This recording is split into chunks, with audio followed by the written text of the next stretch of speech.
Hello friends, நம்ம favourite serial அடுத்து என்ன சுவாரஸ்யமாக நடக்குதுன்னு பார்க்குறீங்க. எனக்கே ரொம்ப ஆச்சரியமாக போச்சுங்க. என்னடா இது புதுசாக இருக்குது அப்படின்னு சொல்லிட்டு, எதுவுமே நடக்காத ஒன்றா இருக்கே அப்படின்னு சொல்லிட்டு. அப்படி என்ன நடந்துச்சுன்னா, நம்ம விஜய் இருந்துக்கிட்டு மல்லிக்கு சப்போர்ட் பண்ணுறாரு. ஏன் மல்லிக்கு சப்போர்ட் பண்ணுறாங்க அப்படின்னு பார்த்தீங்கன்னா, மல்லியை வந்து திட்டம் போட்டு குழவி கடிக்க வச்சது இந்த ராஜராஜேஸ்வரி. அதனால தான் பயங்கரமாக கோவப்படுறாரு.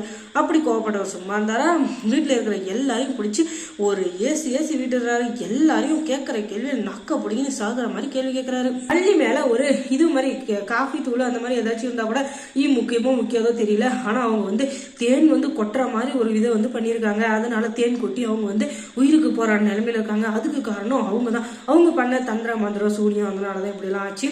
இதெல்லாம் தெரிஞ்ச மல்லி இருந்துகிட்டு என்ன பண்ண முடியும், அவங்க தான் மயக்கத்தில் இருக்காங்களே. இது தெரியாத நம்ம விஜய் இருந்துகிட்டு ஐயோ மல்லி என் தங்கமே என்னாச்சு அப்படின்னு சொல்லிட்டு உயிரை விடுறாரு. என்னதான் இருந்தாலும் நம்ம விஜயோட ஆள் மனசுல மல்லியை ஒரு பொண்டாட்டியா தான் நினைச்சிட்டு இருக்காரு. என்னைக்குமே மல்லி தான் அவருடைய ஒய்ஃபு. ஏன்னா வெண்பாவை அவ்வளோ நல்லா பாத்துக்கிறா, நம்மளையும் நல்லா பாத்துக்கிறா. அப்படி இருந்தாலும் அவ பண்ண தப்பு தான். அதுக்காக என்ன பண்ண முடியும், எல்லாருமே நடக்கிறது தானே. இந்த வாழ்க்கையில எல்லாருக்குமே எல்லாமே சூழ்நிலை சந்தர்ப்பம் அமையறதுக்கு தகுந்த மாதிரி தான் எல்லாமே நடக்கும். அதனால இவங்களும் வந்துகிட்டு சரி வீடு அப்படின்னு சொல்லி ஏத்துக்கிட்டு போலான்ற நேரத்துல தான் இப்படி ஒரு நடக்குது. ராஜேஸ்வரி இப்ப ஃபீல் பண்றாங்க, ஐயோ நாமே சும்மா அந்த சங்க ஊதி கத்துட்டோமோ அப்படின்னு சொல்லிட்டு. ஏன்னா ஏற்கனவே அம்மா கோவத்துல தான் விஜயும் இப்ப வந்து அவன் மேல அனுதாபம் ஆகிற மாதிரி ஆயிடுச்சு. இதனால அவங்க ரெண்டு பேரும் ஒண்ணு சேர்ந்துட்டு அதுக்கப்புறம் நம்ம ரஞ்சிதாக்கு பண்ணி கொடுத்த சத்தியம் வந்து வீணா போயிருமே. அதுக்கப்புறம் அவன் மூஞ்சில் நான் எப்படி முடிக்க போறேன்னு தெரியலையே கடவுளே அப்படின்னு சொல்லிட்டு பயங்கரமா தலையை அடிச்சுன்னு உட்காந்துக்கிறா. இப்படி எல்லாம் பண்ணிருக்கவே கூடாது அப்படின்னு சொல்லிட்டு. ஏன்னா அந்த தேல் கொட்டினத்துல இருந்து என்னன்னே தெரியல, விஜய்க்கு ஒரு அடக்க முடியாத பாசம், அடக்க முடியாத ஒரு கோபம். ஏன்னா இப்படி ஆயிடுச்சு மல்லிகை அப்படின்னு சொல்லிட்டு மல்லி மேல உயிரை வச்சிருக்கிற அவரு இப்படி வந்து பண்றது அவருக்கு எல்லாருக்குமே ஆச்சரியமா இருக்கு. ஏன்னா வெண்பாவுக்கு இது ஆச்சரியமா இருக்குன்னு பாத்துக்கோங்களேன். ஏன்னா ஐயோ இவ்வளோ நாளா மல்லியம்மா வெறுத்துக்கிட்டு இருக்காரு, இவர் என்னைக்குதான் நம்ம கூட சேர்ந்து வாழப்போறாரு தெரியும் அப்படின்னு சொல்லிட்டு இத்தனை நாளா ஏங்கிட்டு இருந்தா வெண்பா குட்டி. அவளுடைய ஆசை நிறைவேற போகுது. அவன் நினைச்சதுக்கு மேல இப்போ வந்து அவங்க ரெண்டு பேரும் ரொம்பவே அந்நுன்யமா இருக்காங்க. ரெண்டு பேருக்குள்ள ஒரு அழகான காதல் மலர போகுது. அது மூலியமா எல்லாருக்கும் நல்லது நடக்குதோ இல்லையோ, நம்ம வெண்பா குட்டிக்கு அழகான ஒரு காதல் இது இருந்தாலும் அவளுக்கு நல்ல ஒரு குடும்பம் கிடைக்க போகுது. அப்பா அம்மா வெண்பா இவங்க மூணு பேர் சேர்ந்தா அந்த குடும்பம் ஒரு கலை குடும்பமா ஆயிட போகுது. அந்த அளவுக்கு பாக்கிறதுக்கே நல்லா இருக்குங்க. எப்பவுமே ஒரு செடின்னு இருக்கு வச்சுக்கோங்களேன், அதுல வந்து பச்சை பசேல்னு செடியில இருக்கிற இலையெல்லாம் அழகு இல்லைங்க.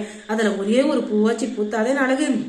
செடி இலை பூ இது மூணு சேர்ந்தாதான் ஒரு அழகான குடும்பம். அது மாதிரிதான் அந்த குடும்பத்துல ஒரு அப்பா அம்மா குழந்தை இருந்தாதான் அதுக்கு அழகே இருக்கு.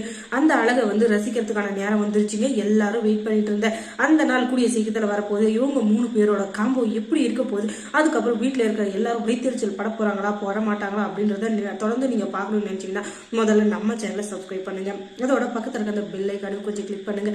தொடர்ந்து இந்த சேனலுக்கு சப்போர்ட் கொடுங்க. அதோட மல்லி சீரியல்ல யார் யாரும் உங்களுக்கு பிடிக்காது அப்படின்றத கமெண்ட்ஸ்ல தெரிவிங்க. அப்பதான் மல்லி வந்து உயிர் பொழைச்சாங்களா இல்ல மல்லியை வந்து வெறுத்துக்கிட்டே இருக்காரா விஜய் அப்படின்றத நீங்க தெரிஞ்சுக்க முடியும். இப்ப இருந்துகிட்டு விஜய் வந்து இதே வேகத்துல ஹாஸ்பிட்டலுக்கு தூக்கிட்டு குடுகுடுன்னு ஓடுறாரு மல்லியை. ஏன்னா மல்லியை காப்பாத்திடணும் அப்படின்றதுக்காக. மல்லி வந்து ரொம்பவே கஷ்டமான நிலைமையில தான் இருக்காங்க. இருந்தாலும் அவங்களை விட்டுற முடியுமா, அவங்களை எப்படியாச்சும் காப்பாத்தி ஆகணுன்ற ஒரு வெறியில போயிட்டு இருக்காரு நம்மளுடைய விஜய். அதுக்கப்புறம் ஹாஸ்பிட்டலுக்கு போன உடனே அங்க என்ன நடந்திருக்காதுன்னு நீங்க தெரிஞ்சு